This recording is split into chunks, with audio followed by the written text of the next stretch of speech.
आज पिछले कुछ दिनों से, पिछले कुछ महीनों से कोटियाल साहब के साथ बैठ के,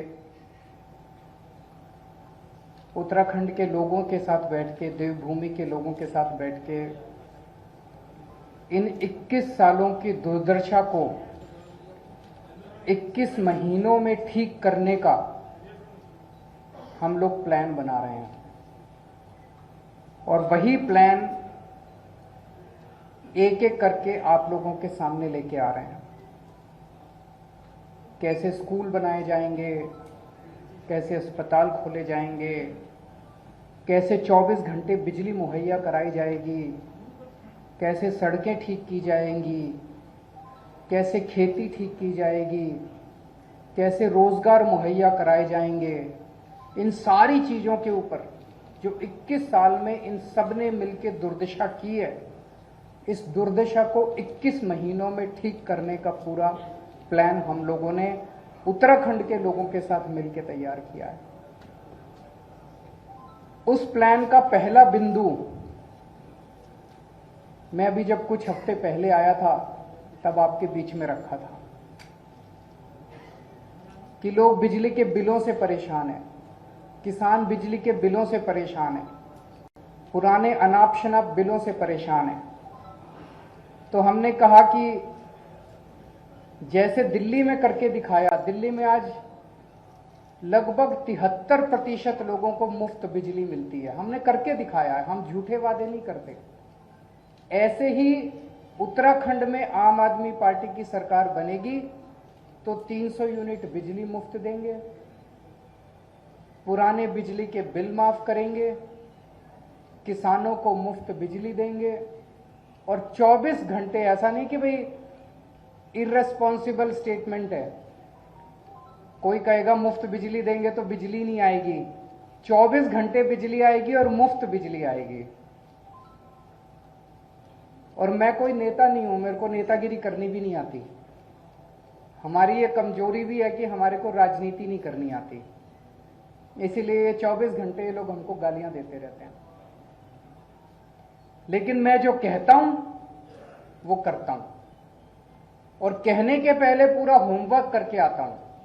तो हमने कहा मुफ्त बिजली देंगे तो देंगे, 24 घंटे बिजली देंगे तो देंगे। दिल्ली में करके दिखाया है। आज देवभूमि के युवाओं का दर्द,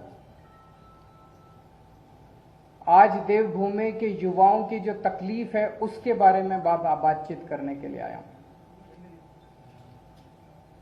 जैसा भी कोटियाल साहब कह रहे थे, उत्तराखंड के युवा में खूब एनर्जी है। उत्तराखंड के युवा को जब भी अवसर मिला उसने गजब के काम करके दिखाए हैं। उत्तराखंड का युवा जब फौज में जाता है तो गजब की शक्ति दिखाता है। लेकिन पिछले 21 सालों की जो दुर्दशा इन पार्टियों और नेताओं ने मिलकर की है, उन्होंने युवाओं की भी दुर्दशा कर दिया। आज युवा के पास आज युवा अवसरों की तलाश में, उत्तराखंड के अंदर उसको जब अवसर नहीं मिलते तो उसको अवसरों की तलाश में अपना घर बार छोड़ के पूरे चारों तरफ दुनिया में देश की तरफ जाना पड़ता है। कोई अपना घर छोड़ के नहीं जाना चाहता अपनी मर्जी से। सब चाहते हैं कि मैं अपने घर में ही रहूं, अपने गांव में ही रहूं, अगर मुझे वहां अवसर मिल जाए तो। लेकिन आज सबसे बड़ी समस्या उत्तराखंड की उसका पलायन बन गई है। एक तरह से उत्तराखंड पलायन प्रदेश बन गया है और युवा बहुत ज्यादा दुखी है। हर युवा को रोजगार चाहिए। युवा भीख नहीं मांग रहा, उसका अधिकार है। हर युवा को रोजगार चाहिए और ये हो सकता है। आप पूछेंगे ये हो सकता है कि ये हो सकता है। इस पे हमने खूब चर्चा की, घंटों चर्चा की, इस पे खूब प्लानिंग करी हम लोगों ने। एक ही शर्त है, अच्छी नीयत वाली सरकार चाहिए। तो उत्तराखंड के युवाओं को रोजगार देने के लिए, उत्तराखंड के युवाओं को रोजगार मुहैया कराने के लिए आज मैं 6 घोषणाएं कर रहा हूं।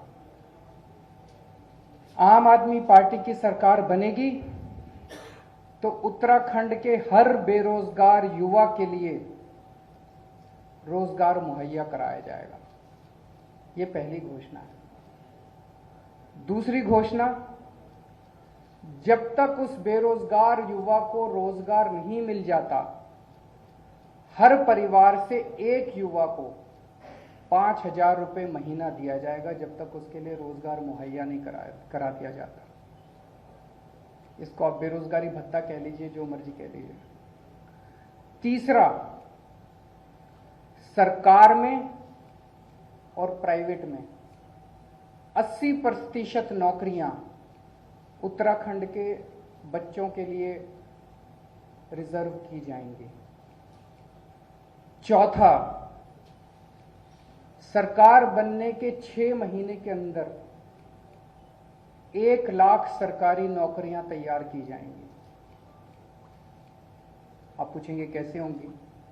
लगभग 50 से 60 हजार तो वैकेंसी हैं सरकार में अभी, और उसके बाद जैसे मैंने बताया, और आने वाले दिनों में मैं और कई बार आऊंगा, हम इतने स्कूल, अस्पताल, सड़कें, मोहल्ला क्लिनिक, हमने इतने सारे प्लान बना रखे हैं जो एक एक करके आपके साथ शेयर करेंगे।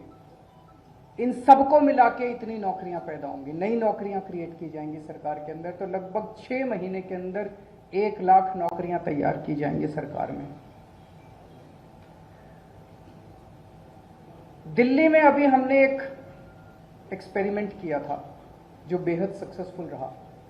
हमने एक जॉब पोर्टल बनाया। हमने कहा भाई, जो नौकरी देने वाले हैं वो इस पे अपनी सारी नौकरियां कर दो, और जो नौकरी लेने वाले हैं वो भी कर दो। कोरोना के वक्त में बहुत सारे लोग बेरोजगार हो गए थे। आपको जान के ताज्जुब होगा, 10 लाख नौकरियां इस जॉब पोर्टल पे आई थी। 10 लाख नौकरियां इस जॉब पोर्टल पे एडवर्टाइज हुई थी।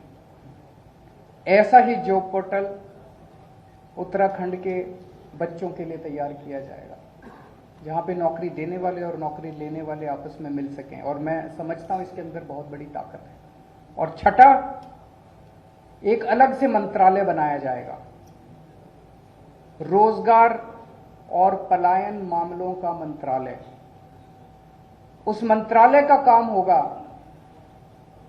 कि रोजगार के नए नए अवसर तैयार करना एक तरफ, और दूसरा, युवाओं को पलायन करने से रोकने के लिए सभी उचित कदम उठाना, और तीसरा, जो लोग उत्तराखंड छोड़ के चले गए हैं वो अगर वापस आना चाहते हैं, पलायन कर चुके हैं, वो वापस आना चाहते हैं, उनके लिए उचित कंडीशंस तैयार करना।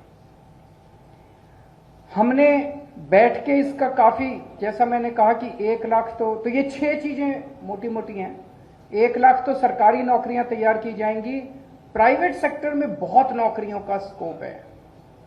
टूरिज्म के अंदर इतनी असीमित संभावनाएं हैं, असीमित अवसर हैं, इनफाइनाइट अवसर है। टूरिज्म का जबरदस्त इंफ्रास्ट्रक्चर तैयार किया जाएगा।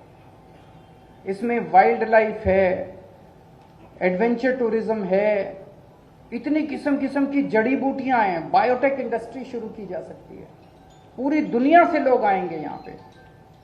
अभी थोड़े दिन पहले कोटियाल साहब ने अनाउंस किया था कि उत्तराखंड को पूरे विश्व के हिंदुओं की आध्यात्मिक राजधानी बनाया जाएगा। इसी एक ऐलान के अंदर इतने सारे जॉब्स की अपॉर्चुनिटीज निहित हैं, असीमित अपॉर्चुनिटीज हैं। तो मैं और कोटियाल साहब जो हमारे सीएम कैंडिडेट हैं, उनको नौकरी दिलवाना आता है। उन्होंने अभी तक 10,000 बच्चों को तब नौकरी दिलवाई जब उनके पास कोई ताकत नहीं थी, उनके पास कोई शक्ति नहीं थी। इच्छा थी दिल में बस कि मेरे बच्चे बेरोजगार क्यों हैं, मेरे उत्तराखंड के बच्चे बेरोजगार क्यों हैं। तो उनके नीयत भी है, इच्छा भी है, और करना भी आता है, उनको नौकरी दिलवाना भी आता है। तो अगर आप भाजपा को वोट दोगे तो हर महीने एक सीएम मिलेगा, और अगर आप आम आदमी पार्टी को वोट दोगे तो 5 साल का एक स्टेबल सीएम मिलेगा जो आपके बच्चों को रोजगार देगा। तो मैं समझता हूं कि इन घोषणाओं के लागू होने से उत्तराखंड में पलायन बंद होगा और धीरे धीरे आने वाले कुछ महीनों के अंदर जो मैंने बताया कि 21 सालों की दुर्दशा को 21 महीने में कैसे ठीक करना है, इसकी प्लानिंग आपके समक्ष में एक एक करके आता रहूंगा।